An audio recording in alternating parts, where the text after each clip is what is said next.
Another what the fuck right here.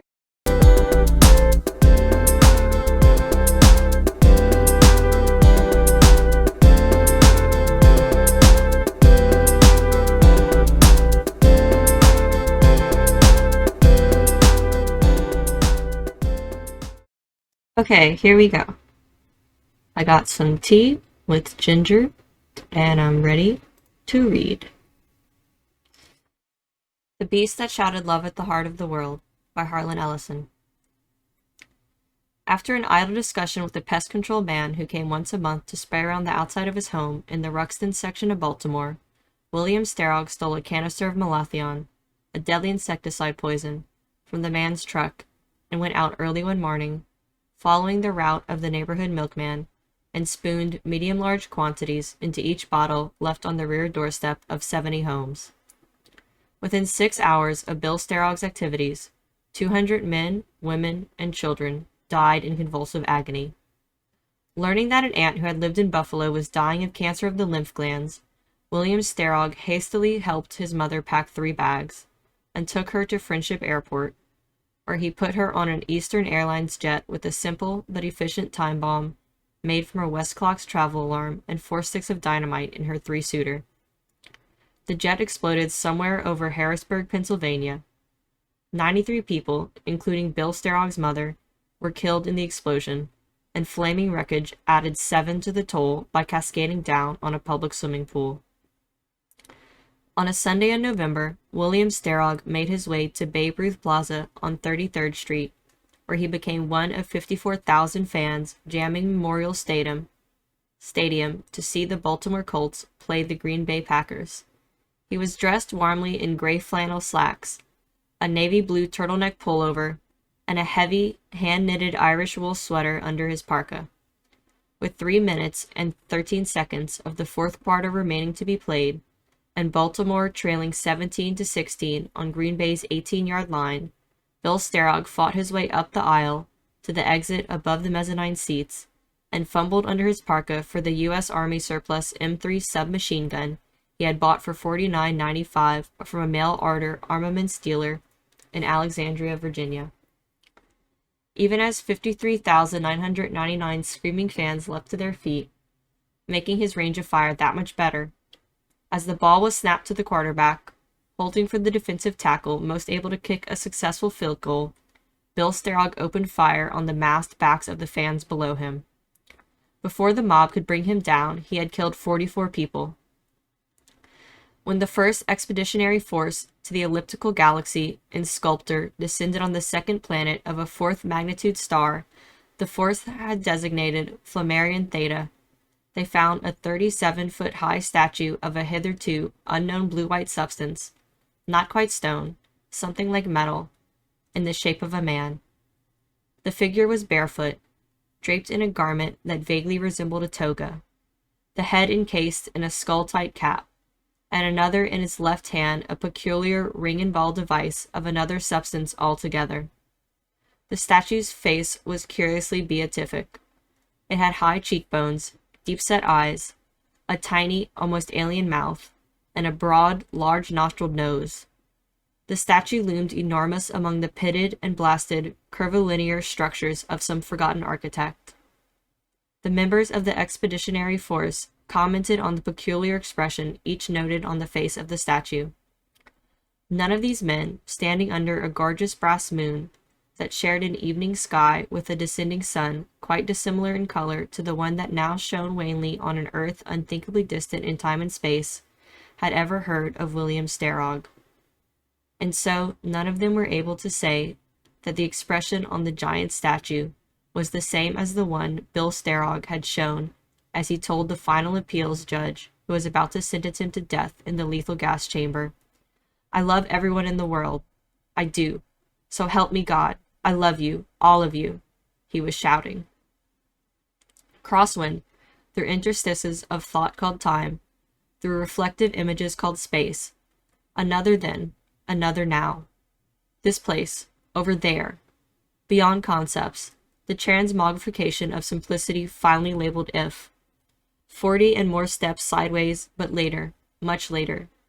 There, in that ultimate sitter, with everything radiating outward, becoming infinitely more complex, the enigma of symmetry, harmony, apportionment, singing with fine-tuned ardor in this place, where it all began, begins, will always begin, the center, crosswind. Are 100 million years in the future, and 100 million parsecs beyond the farthest edge of measurable space, and parallax war pages beyond counting across the universes of parallel existences. Finally, an infinitude of mind-triggered leaps beyond human thought. There, crosswind. On the mow of level, crouched down in deeper magenta washings that concealed his arched farm, the maniac waited. He was a dragon, squat and round in the torso, tapered ropey tail tucked under his body, the small, thick, osseous shields rising perpendicularly from the arched back, running down to the end of the tail, tips pointing upward. His taloned charter arms folded across his massive chest. He had the 7-headed dog faces of an ancient Cerberus. Each head watched, waiting hungry, insane. He saw the bright yellow wedge of light as it moved in random patterns through the mouth, always getting closer. He knew he could not run. The movement would betray him, the specter light finding him instantly. Fear choked the maniac. The specter had pursued him through innocence and humility and 9 other emotional obfuscations. He had tried. He had to do something. Get them off his scent. But he was alone on this level. It had been closed down some time before, to purge it of residue emotions. Had he not been so terribly confused after the killings, had he not been drowning in disorientation, he would never have trapped himself on a closed level. Now that he was here, there was nowhere to hide, nowhere to escape the specter light that would systematically hunt him down. Then they would purge him. The maniac took the one final chance. He closed down his mind, all 7 brains, even as the mouth level was closed down. He shut off all thoughts, banked the fires of emotion, broke the neural circuits that fed power to his mind. Like a great machine phasing down from peak efficiency, his thoughts slackened and wilted and grew pale. Then there was a blank where he had been. 7 dog heads slept. The dragon had ceased to exist in terms of thought, and the specter light washed past him, finding nothing there to home in on. But those who sought the maniac were sane, not deranged as he was. Their sanity was ordered, and in order they followed every exigency. The specter light was followed by heat-seeking beams, by mass-tallying sensors, by trackers that could hunt out the spore of foreign matter on a closed-down level. They found the maniac, shut down like a sun gone cold. They located him and transferred him. He was unaware of the movement. He was locked away in his own silent skulls. But when he chose to open his thoughts again, in the timeless disorientation that follows a total shutdown, he found himself locked in stasis in a drainage ward on the 3rd red active level. Then, from 7 throats, he screamed. The sound, of course, was lost in the throat baffles they had inserted, before he had turned himself back on. The emptiness of the sound terrified him even more. He was embedded in an amber substance that fit around him comfortably. Had it been a much earlier era, on another world, in another continuum, it would have been simply a hospital bed with restraining straps. But the dragon was locked in stasis on a red level, crosswind. His hospital bed was anti-grav, weightless, totally relaxing, feeding nutrients through his leathery hide along with depressants and toners. He was waiting to be drained.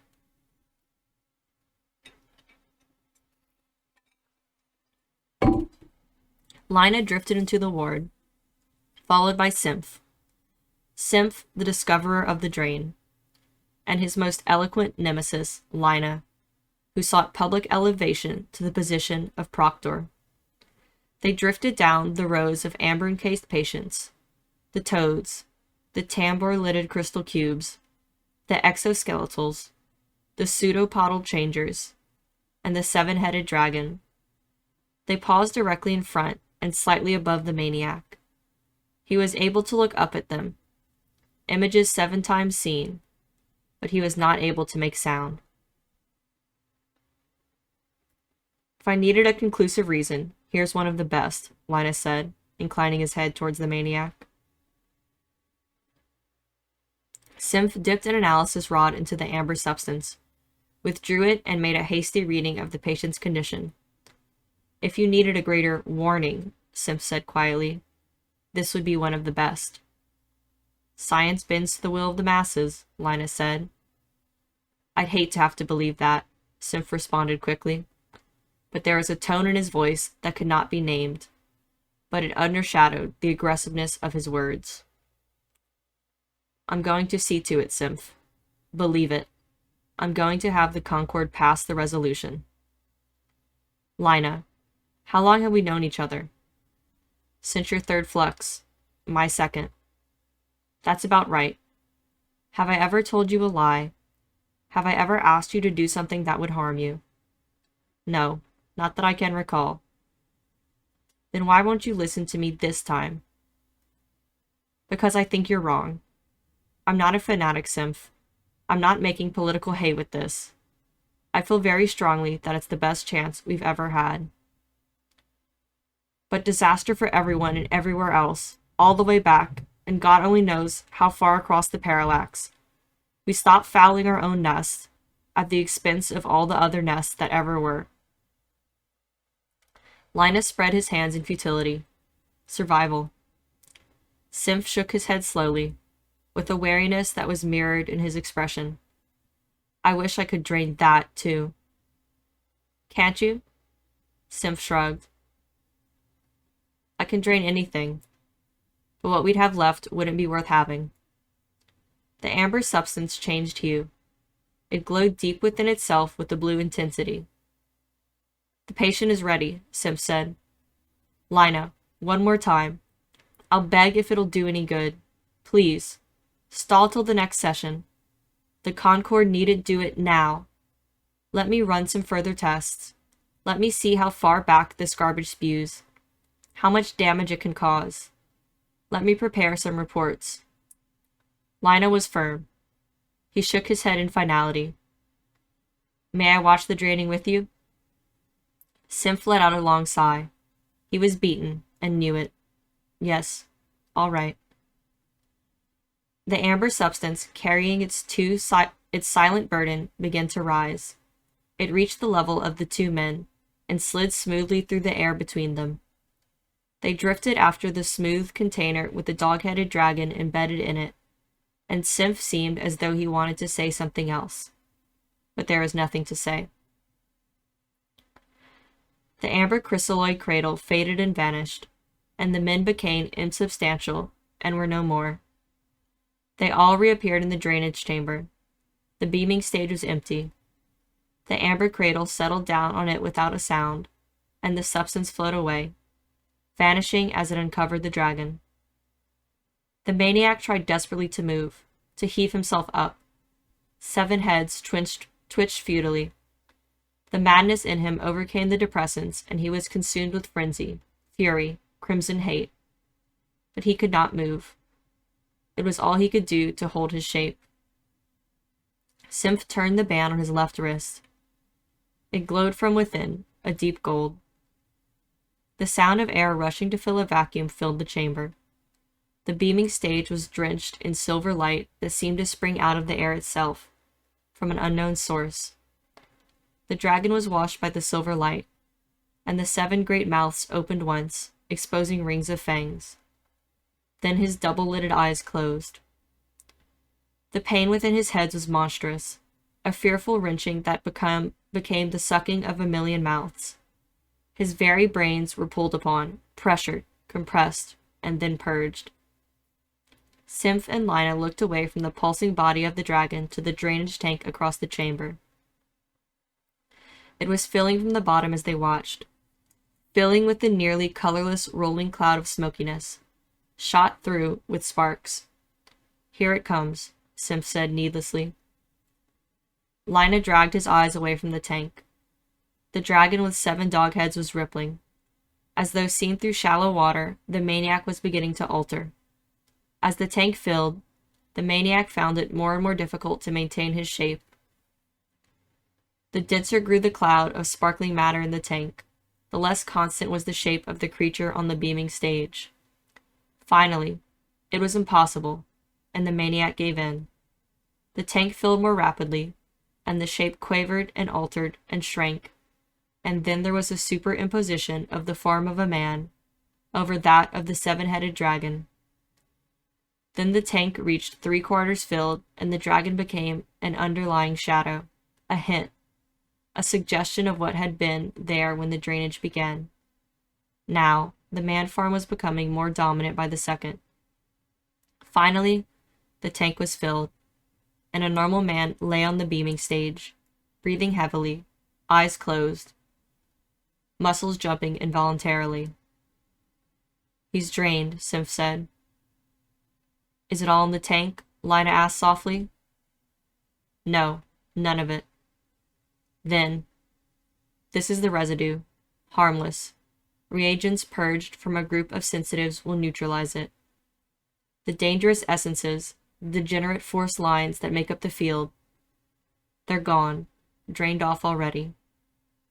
Lina looked disturbed for the first time. "Where did it go?" "Do you love your fellow man? Tell me. Please, Sime. I asked where it went, when it went, and I asked if you cared at all about anyone else. You know my answer. You know me. I want to know. Tell me. At least what you know. Where? When?" "Then you'll forgive me, Lina, because I love my fellow man too. Whenever he was, wherever he is, I have to. I work in an inhuman field, and I have to cling to that. So, you'll forgive me." "What are you going to?" In Indonesia, they have a phrase for it, the jam karet, the hour that stretches. In the Vatican's stanza of Heliodorus, the second of the great rooms he designed for Pope Julius II, Raphael painted, and his pupils completed, a magnificent fresco representation of the historic meeting between Pope Leo I and Attila the Hun in the year 452. In this painting is mirrored the belief of Christians everywhere that the spiritual authority of Rome protected her in that desperate hour when the Hun came to sack and burn the holy city. Raphael has painted in St. Peter and St. Paul, descending from heaven to reinforce Pope Leo's intervention. His interpretation was an elaboration on the original legend, in which only the Apostle Peter was mentioned, standing behind Leo with a drawn sword. And the legend was an elaboration of what little facts have come down through antiquity relatively undistorted. Leo had no cardinals with him, and certainly no wraith apostles. He was one of 3 in the deputation. The other 2 were secular dignitaries of the Roman state. The meeting did not take place, as legend would have us believe, just outside the gates of Rome, but in northern Italy, not far from what is today Peschiera.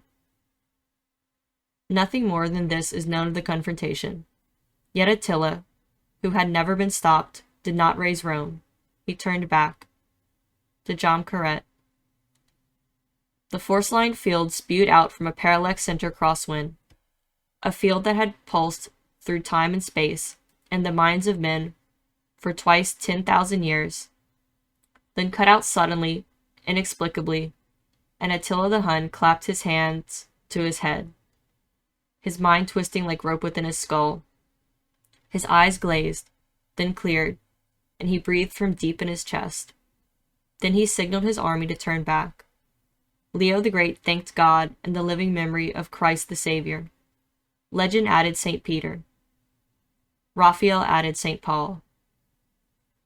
For twice 10,000 years, the Jam Karet, the field had pulsed, and for a brief moment that could have been instants or years or millennia, it was cut off. Legend does not tell the truth. More specifically, it does not tell all of the truth. 40 years before Attila raided Italy, Rome had taken and sacked by Alaric the Gothi, the Jam Karet. 3 years after the retreat of Attila, Rome was once more taken and sacked by Gaiseric, king of all the Vandals. There was a reason the garbage of insanity had ceased to flow through everywhere and every wind from the drained mind of a seven-headed dragon. Symph, traitor to his race, hovered before the Concord. His friend, the man who now sought this final flux, Lina, proctored the hearing. He spoke softly, but eloquently, of what the great scientist had done. The tank was draining. He said to me, "Forgive me, because I love my fellow man. Whenever he was, wherever he is, I have to. I work in an inhuman field, and I have to cling to that, so you'll forgive me." Then he interposed himself. The 60 members of the Concord, a representative from each race that existed in the center, bird creatures and blue things, and large-headed men and orange synths with Celia shudderings. All of them looked at Symph where he hovered. His body and head were crumpled like a brown paper bag. All hair was gone. His eyes were dim and watery. Naked, shimmering, he drifted slightly to one side. Then a vagrant breeze in the wall-less chamber sent him back. He had drained himself.